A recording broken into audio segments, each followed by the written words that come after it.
à tous et bienvenue à Brie au réveil. Je suis très heureuse de vous retrouver ce matin et j'espère que vous allez bien. En tout cas, si tu as reçu Jésus, je ne peux que croire et espérer que tu vas bien. Et puis je vais te donner quelques clés aussi pour aller bien. Bien sûr, la première, c'est d'accepter Jésus dans sa vie.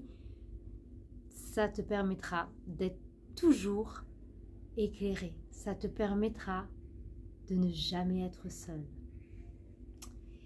Et aujourd'hui, une des clés se trouve dans un psaume que j'aime beaucoup. C'est un psaume, c'est même le psaume le plus long que tu puisses trouver dans la Bible. Allez, t'as déjà deviné, hein, c'est le psaume 119. Alors, on va pas le lire, mais en tout cas, je t'invite à le faire, à te prendre un peu de temps pour le méditer. Mais je vais m'arrêter sur le verset 105. Il est assez connu, qui dit « Ta parole est une lumière à mes pieds, elle éclaire mes sentiers. » Alors, pourquoi j'ai envie de te parler de ce verset-là? Parce que si tu n'as pas Dieu, si tu n'as pas la parole, il est compliqué dans le monde dans lequel on vit d'être dans la lumière, d'être éclairé face aux situations que nous traversons dans la vie.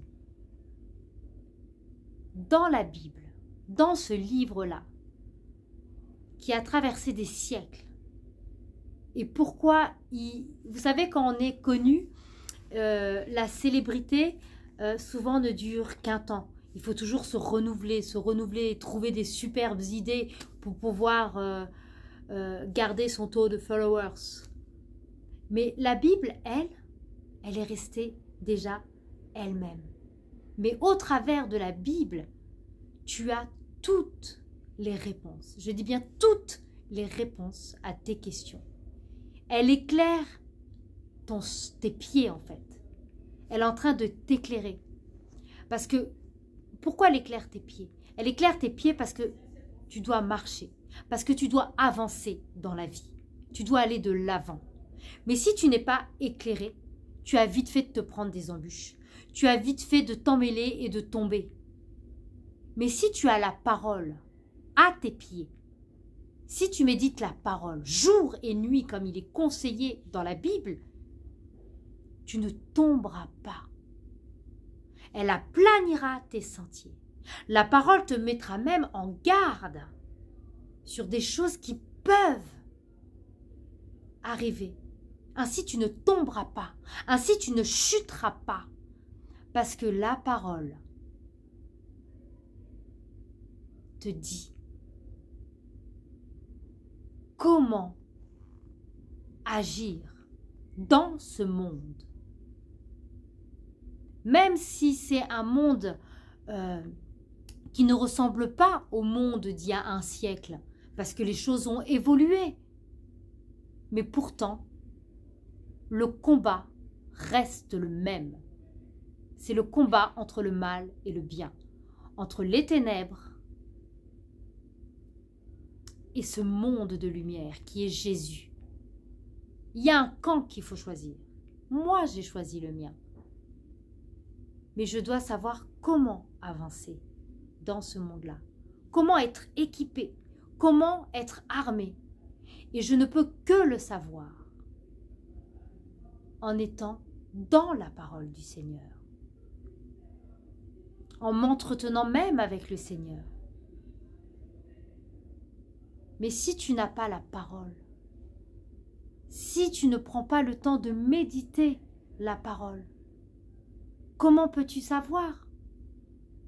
Tu te sens perdu, tu te sens fatigué, tu te sens découragé.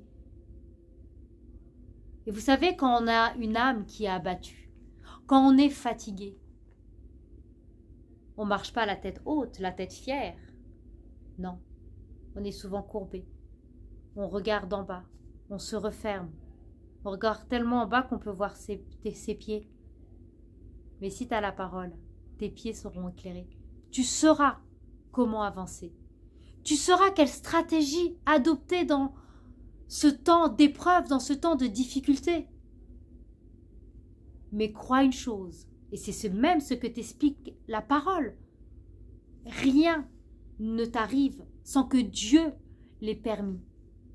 Mais si l'épreuve que tu es en train de traverser, tu la traverses avec le Seigneur, tu la traverses avec intelligence, alors crois une chose, c'est qu'il ne t'arrivera rien. Crois que tu en sortiras grandi. Tu ne seras pas submergé par les eaux.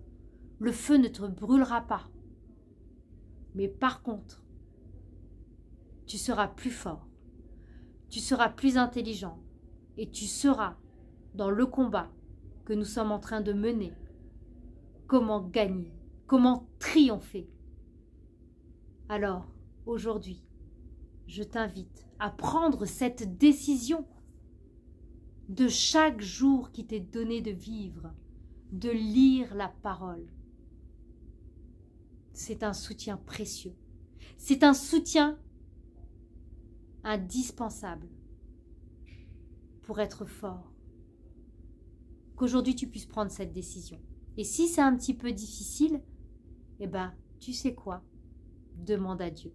Il va t'aider. Et si c'est un peu difficile, trouve quelqu'un qui pourra te donner un plan de lecture, qui pourra te dire par où commencer dans la Bible. Tu n'es pas seul, tu n'es pas perdu. Et Dieu est toujours avec toi. Sache que Dieu t'aime et il veut juste éclairer ton chemin. Sois béni.